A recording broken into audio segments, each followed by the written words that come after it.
Sam Wilson est un meilleur Captain America que Steve Rogers. Voilà, je le dis cash les refs, faut qu'on en parle ensemble dans cette vidéo parce que clairement Captain America 4 Brave New World m'a clairement ouvert les yeux sur le personnage. Avant toute chose, observez seulement mon t-shirt. Ça faisait longtemps que j'avais pas mis celui-ci. Observez seulement. Ça, c'est le t-shirt qui me booste. Je suis boosté avec ce t-shirt. Alors, pour être tout à fait honnête, les frères, je vais pas vous mentir. Moi, de base, je n'aimais pas du tout, mais pas du tout Sam Wilson. Je le détestais en tant que faucon.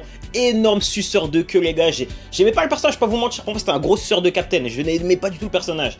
Mais il m'a tellement convaincu à Captain America parce qu'en fait, on a davantage mis en avant la pression d'exercer ce métier que c'était le cas avec Steve Rogers. Vous voyez ce que je veux dire? Ce qu'il faut comprendre, c'est qu'avant même d'être un super-héros, Captain America se doit d'être un symbole. Steve Rogers réussissait parfaitement ce rôle dans le sens où il représentait parfaitement l'américain de rêve, l'américain modèle du 20e siècle, la période pendant et après-guerre. Tu vois ce que je veux dire? Et sur ça, je le répète, on peut pas enlever le fait que Steve Rogers ait parfaitement rempli cette fonction. Le problème, c'est que Captain America, je vous le répète, c'est un héros du passé. C'est clairement un héros du passé qui représente des États-Unis qui sont passés.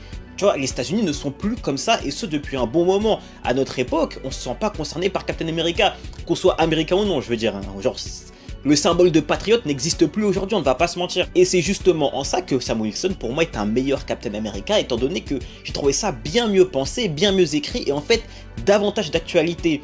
Sam Wilson représente parfaitement ce gars qui a subi l'ascension sociale, un gars qui part clairement de rien, qui en termes de culture, qui en termes d'ethnie malheureusement est, je vais pas dire sous-représenté, mais pas assez valorisé, et ce partout dans le monde malheureusement. Et au final on se rend clairement compte que Sam Wilson est un héros du peuple. Absolument tout le monde l'adule de par justement sa réussite sociale, de par le fait qu'il a réussi à gravir tous les échelons jusqu'à devenir le symbole de l'Amérique, la plus grande puissance au monde, la première superpuissance au monde. Et ça c'est davantage accentué par le fait que Sam n'ait aucun pouvoir, c'est un simple civil en réalité qui, attention, est très bien équipé, sait très bien se battre, mais reste globalement un simple civil, entre guillemets, monsieur tout le monde pour être Sam Wilson.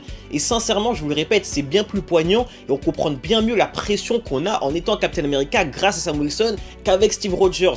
Le rôle est vraiment réinventé, le personnage est vraiment réinventé et personnellement, je me suis plus senti touché par ça que par Steve Rogers. Non pas que Steve est mauvais, hein. Attention, ça reste lui comme le Captain America iconique, hein. C'est indéniable, c'est le vrai Captain America, c'est Steve Rogers, il n'y a aucun débat. Mais en termes de symbole, en termes de morale si je puis dire, de message passé, je trouve que Sam Wilson remplit bien mieux ce rôle. Vraiment, c'est beaucoup plus poignant, c'est bien mieux écrit, je trouve.